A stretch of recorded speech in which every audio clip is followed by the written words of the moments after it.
देश में आबकारी नीति ने एक भूचाल मचा रखा है। आम आदमी पार्टी के सिटिंग सीएम इस नीति के चलते भाजपा के ईडी के आरोपों के कारण जेल में है।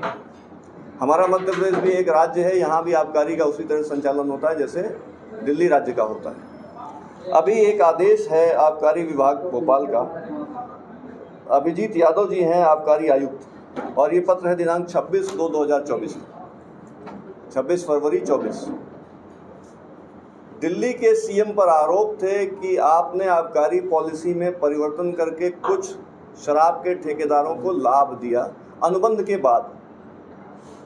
और लाभ कैसे दिया? जो फोर्स मेजरे या आपातकालीन कोई ऐसी परिस्थिति होती जिसमें दैवीय प्रकोपों के कारण कोई व्यवसाय नहीं कर पाता एग्रीमेंट होते हुए, तो उसको रिलीफ मांगने का एक अवसर होता है।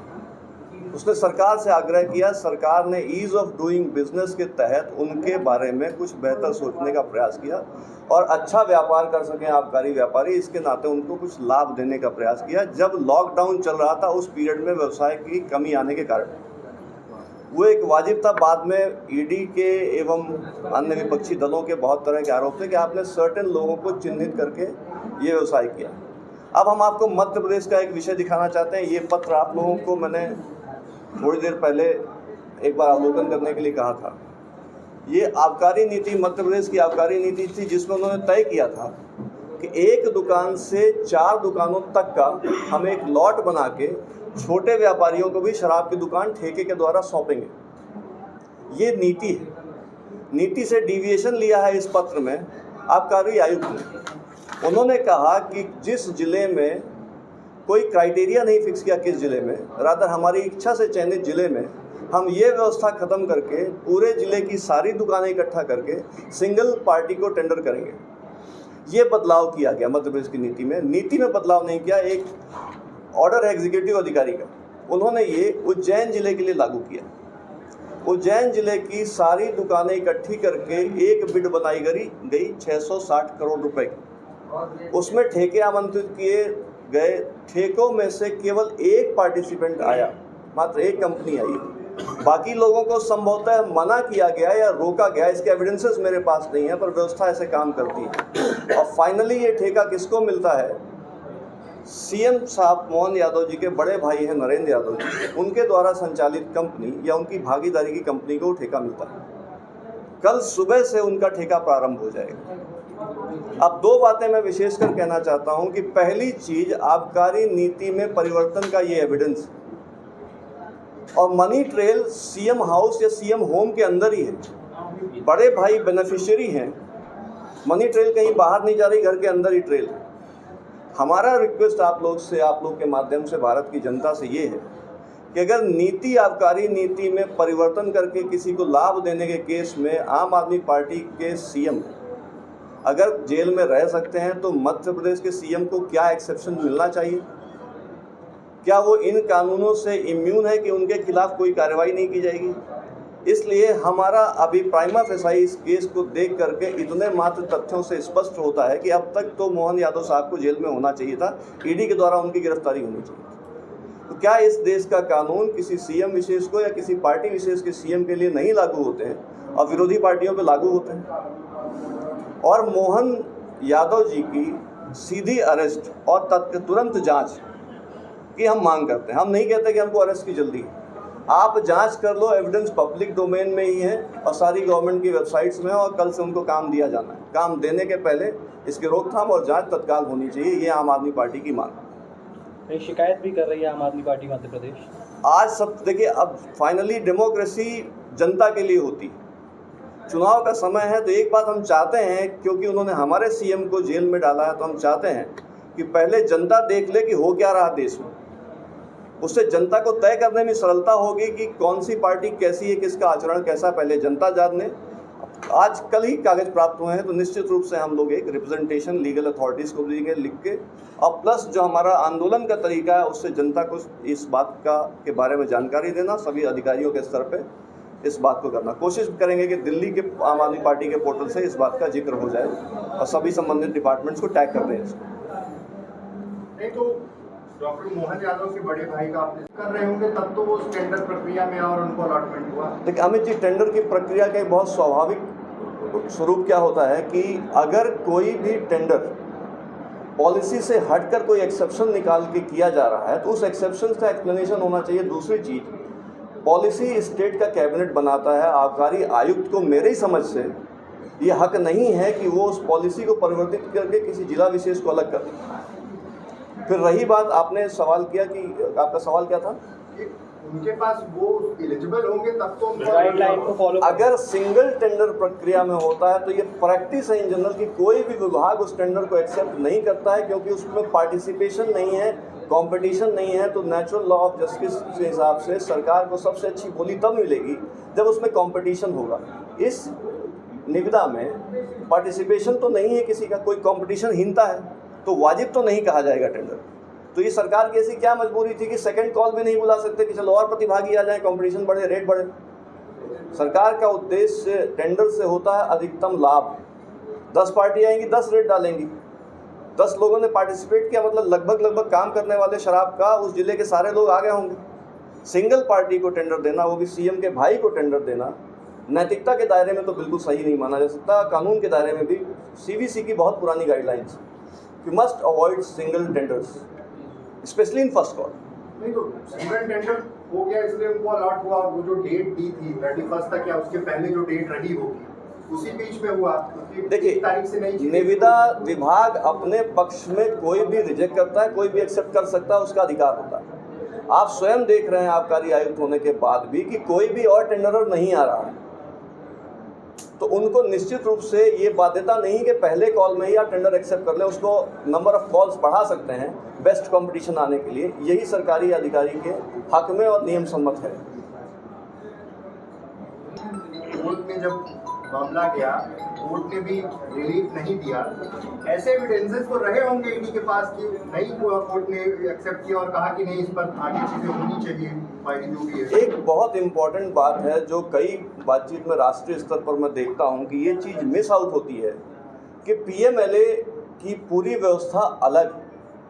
भारत में, दुनिया में यही नियम है कि जो फंडामेंटल राइट्स आपके कॉन्स्टिट्यूशन में आपको दिए हैं, हेबस कॉर्पस में हमने आज़ादी के पहले से काम कर रखा है कि बिना कारण बताए, बिना चार्जेस लगाए आपको जेल में 24 घंटे या 48 घंटे से अधिक नहीं रखा जा सकता। कानून ये है कि कोई भी लॉ आपका ऐसा नहीं होना चाहिए जो आपकी फंडामेंटल राइट्स को बाधित करता हो। फंडामेंटल राइट्स के ऊपर कोई लॉ नहीं बन सकता। इस लॉ का ड्राफ्ट किया है एएम खानविलकर साहब, रहे हैं हमारे मध्य प्रदेश के चीफ जस्टिस, उनका ड्राफ्टेड लॉ है। इस लॉ में बेल तब तक नहीं है जब तक केस खत्म नहीं हो जाता। हम ट्रायल नहीं कर रहे हैं। आपको मालूम होगा कि इसी मामले में जस्टिस खन्ना ने कहा है कि इस मामले में कोई दम नहीं है, ये ट्रायल पे जाएगा तो तीन घंटे भी नहीं टिकेगा। ये भारत के सुप्रीम कोर्ट के जस्टिस का स्टेटमेंट था इस केस में। ट्रायल 2 साल से शुरू नहीं है, 2 साल की अरेस्ट हो चुकी। तो ये लेकुना पीएमएलए का है जिस पर अब लोग या तो सुप्रीम कोर्ट से आस लगाए हुए हैं कि आप कानून को बदलें या तो पार्लियामेंट बैठ के बदलें। ये अरेस्ट के डिमेरिट पीएमएलए कानून की कमी के कारण हो रहा है, ना कि उनके साक्ष्यों की कमी के कारण हो रहा है। देयर इज नो ट्रायल सो फार, अब तक ट्रायल नहीं शुरू। चुनाव पब्लिक के परसेप्शन के हिसाब से चलते हैं। निश्चित रूप से हमारा राजनीतिक परफॉर्मेंस उतना अच्छा नहीं रहा जितना हमने उम्मीद की, पर पार्टी, संगठन और विचार आप जानते हैं नहीं मरते और चलते हैं, चलेंगे। और हम लोग हमेशा जनता के पक्ष में ही राजनीति करने के विचार से पार्टी में आए हैं। अब वो काम जारी रहेगा, इसलिए सारा संगठन अभी सक्रिय है। आंदोलन से निकली ये पार्टी जी, अन्ना आंदोलन से ये पार्टी निकली, कांग्रेस की दुर्गत करके ही आगे आई। अब इंडिया गठबंधन बनाया और कांग्रेस के साथ ही आ गए। क्या मजबूरी ऐसी हो गई इस दल की, राजनीतिक मजबूरी, कि जिनको गरिया के आए उन्हीं के साथ चलने तैयार हो गए? जब अन्ना आंदोलन था तो आपको याद होगा कि भारत के प्रधानमंत्री कांग्रेस पार्टी के मनमोहन सिंह जी हुआ करते थे। जनता का काम है सत्ता दल से प्रश्न करना और उनसे जनता के अनुरूप चलाने वाले फॉर्मूले पे सरकारें काम करें, नहीं तो उसका विरोध करना।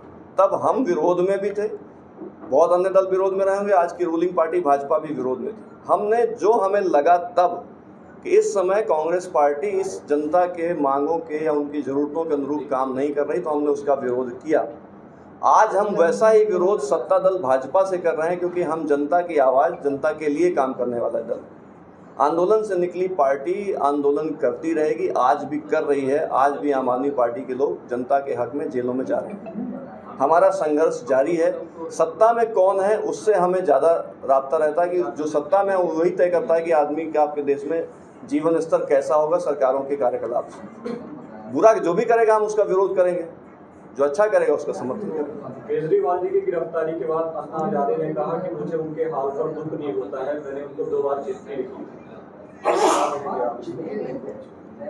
देखिए, ये उनकी व्यक्तिगत टिप्पणी थी। मुझे ऐसा लगता है कि अगर आपके माध्यम से मैं कुछ बोलूँगा तो वो भी व्यक्तिगत कमेंट कहलाएगा। पर मुझे याद है कि अन्ना आंदोलन के बाद अन्ना जी ने जो आज मोदी सरकार या भाजपा सरकार का कार्यकलाप है, आप देख भी रहे हैं कि लगभग डेमोक्रेटिक सेटअप में हर हिंदुस्तान का वासी जानता है कि डेमोक्रेसी के मानदंडों में मोदी सरकार बहुत निचले पायदान पे है। ये पूरा विश्व ऐसी बात कर रहा है। तब अन्ना जी का मैंने एक भी स्टेटमेंट मोदी जी के खिलाफ नहीं सुना। ऐसा क्यों है कि अन्ना जी किसी एक व्यक्ति के पीछे पड़ गए? कोई प्रतिस्पर्धा थी क्या कि हम ज़्यादा बड़ा नाम खड़ा कर देंगे? अन्ना जी का आज जनता के हक में ना बोलना भी संदेह देता है कि अन्ना जी क्या सही बोल रहे हैं, वाजिब बातें ही बस करते हैं, कि कुछ उनके ऊपर भी ऐसे प्रेशर्स हैं जिसके कारण उनको ये बातें करनी पड़ रही हैं। हाल ही में आने वाले 2 तारीख को भी उनकी दोबारा पेशी होगी। अगर जो उनकी जो तारीख है गिरफ्तारी की वह आगे बढ़ा दी गई तो आप लोग कहते हैं ऊपरी अदालत में जाएंगे, तो क्या जब अरविंद केजरीवाल की नहीं आपको मिलना चाहिए? आप चाहे हत्या करके आए, कुछ भी करके आए, तब तक आप आरोपी मात्र रहते हैं। कोर्ट के जजमेंट के बाद ही तय होता है कि आप अपराधी हैं कि नहीं हैं। उसके बाद ही आपके कानूनी कार्रवाई दूसरे रूप से आपके ऊपर दंडात्मक कार्रवाई की जा सकती है। मनीष सिसोदिया भी अंदर है, आम आदमी पार्टी केजरीवाल वो भी अंदर है, चुनाव में क्या करेंगे आप? इसका आयाम बड़ा है। ये आपने सवाल कर लिया केवल आम आदमी पार्टी के दायरे का, ये और व्यापक है। कौन कौन जा सकते हैं? अखिलेश भी जा सकते हैं, हेमंत सोरेन चले गए। जहां भी भाजपा का अच्छा स्थानीय विरोध है वहां का सीएम जेल जाएगा, ये पॉलिसी है भाजपा की। कई लोग कहते हैं, मजाक में कहते हैं कि आजकल ED, CBI, income tax RSS के अनुसांगिक संगठन बन करके काम कर रहे हैं। आपको दिख भी रहा जी। एक सवाल स्थानीय है जी। रीवा में सांसद जनार्दन मिश्रा पहले भी जब ये मसला आया केजरीवाल जी का या फिर अगेंस्ट में जो पार्टियां हैं उनका, उन्होंने कहा कि इन सब ने चोरी की है, ये समय समय पे सब जेल जाएंगे और अभी जो बाकी बचे हुए हैं वो भी चले जाएंगे जी। यहाँ की जो लोकल इश्यूज हैं, क्योंकि अब आपको लोकसभा चुनाव में जाना है, यहाँ आपका कैंडिडेट नहीं है लेकिन आप लोगों को समर्थन करना होगा जी। आपको क्या लगता है मेजर वो कौन से इश्यूज हैं जो जिससे बीजेपी का यहाँ पे काउंटर हो पाएगा इस कॉन्स्टिट्यूंसी पार्लियामेंट कॉन्स्टिट्यूंसी? एक सांसद अपनी लोकसभा के लिए क्या क्या कर सकता है, इसकी बड़ी क्लियर व्याख्या हम सब जानते हैं। 3 तरह के आयाम होते हैं जिसमें बंटवारा है। एक स्टेट लिस्ट होती है, एक साझा लिस्ट होती है जो केंद्र और स्टेट मिलकर के काम करते हैं, और एक सेंटर की लिस्ट होती है। सारे कार्य क्षेत्र चिन्हित हैं कि क्या काम केंद्र सरकार क्या करती है, क्या काम केंद्र सरकार और राज्य सरकार मिलकर करती है, क्या राज्य सरकार के पहले। हमारी मध्य प्रदेश की सरकार केवल स्टेट लिस्ट में काम कर सकती है। कॉन्करेंट लिस्ट और सेंट्रल लिस्ट में कोई भी काम राज्य सरकार नहीं कर सकती। कोई भी बड़ी योजनाएं जो केंद्र स्तर की होती हैं, जो राष्ट्रीय स्तर की होती हैं, उनमें सांसद का बड़ा प्रमुख रोल होता है कि हमारे जगहों की ज़रूरतें क्या है और हमको आपकी कौन सी योजना से जोड़ करके हमको आप लाभ दे सकते हैं। एक ज़िले में पूरी दुनिया नहीं बसाई जा सकती, किसी न किसी के राष्ट्रीय स्तर के सहयोग से वो ज़िला बड़ा बनता है जब वो कनेक्ट होता है अन्य ज़िलों से, अन्य विशेषताओं को लिए। सांसद का रोल है कि वो रीवा के लोगों को विंध्य, आपको बता दूं, विंध्य आज तक इंटरनेशनल रैंकिंग में लगभग अफ्रीका देश के सोमालिया, चाड जैसे देशों से भी प्रगति में पीछे आंका जाता है। इस राज्य की में विंध्य क्षेत्र का अलग से अगर अपन स्टडी करें तो हम तो चाहते थे कि सांसद ऐसा मिले उस कमी को के गैप को भर सके और भारत की प्रगति के साथ विंध्य क्षेत्र को भी जोड़ सके। आप सांसद जी के बारे में मैं ये कोई कमेंट नहीं, साक्ष्य बता रहा हूँ कि जब सांसद निधि उनको मिलती है तो कई ऐसी जगहों पर दे देते हैं जो स्वयं कमाने वाले और रिच संस्थान है, जैसे रेलवे। सांसद निधि से रेलवे प्लेटफॉर्म में कुर्सियां लगती, रेलवे एक व्यापारिक उपक्रम है, वो अपना मुनाफा कमाता है, अपना मुनाफा खर्च करता है, उसके लिए सांसद निधि नहीं बनी। तो शायद अज्ञानता हो या अनभिज्ञता हो, रेल को ही अगर निधि देते हैं, यहाँ सरकार, आप लोग पत्रकार हैं, हमसे ज़्यादा रोज का जनता का दर्द अस्पतालों का आप समझते हैं, न्याय व्यवस्था थाने कैसे चल रहे हैं, अदालतें कैसी चल रही हैं, राजस्व की आप जानते हैं। तो क्या हमें यहाँ जो क्षेत्र में स्थानीय जनता की ज़रूरतें हैं, सांसद उसको अगर नहीं देखेंगे, सेंट्रल स्कूल जो प्रॉफिट का उपक्रम है, रेलवे जो प्रॉफिट का उपक्रम है, अब एयरपोर्ट को भी कुछ दान देते शायद चल रहा है काम, तो उनको भान ही नहीं है कि हमारे दायित्व क्या हैं और जनता की अपेक्षाएं क्या है। इस तरह से हम सब लगभग इस मत में हैं कि इस 10 साल के उनके कार्यकाल में वो रीवा को जो अपेक्षित था अपने सांसद से नहीं कर पाए, तो ज़रूरी है कि व्यक्ति बदल दो। अगर एक व्यक्ति नहीं कर पा रहा तो कोशिश करिए कि समाज से कोई दूसरा सक्षम व्यक्ति जो जनता के हित में सोच करके काम कर सके, विंध्य प्रदेश को अपनी प्रगति की ऊंचाइयां दे सके, वैसा सांसद लाइए। अमित जी, क्या ईडी द्वारा जितने भी आरोप लगाए गए हैं आम आदमी पार्टी के संयोजक के ऊपर, ये सब सारे बेलेबल ऑफेंस के अंतर्गत आते हैं? कोई भी ऑफेंस जिसमें अरेस्ट पॉसिबल है उसमें बेल का प्रावधान होता ही होता है।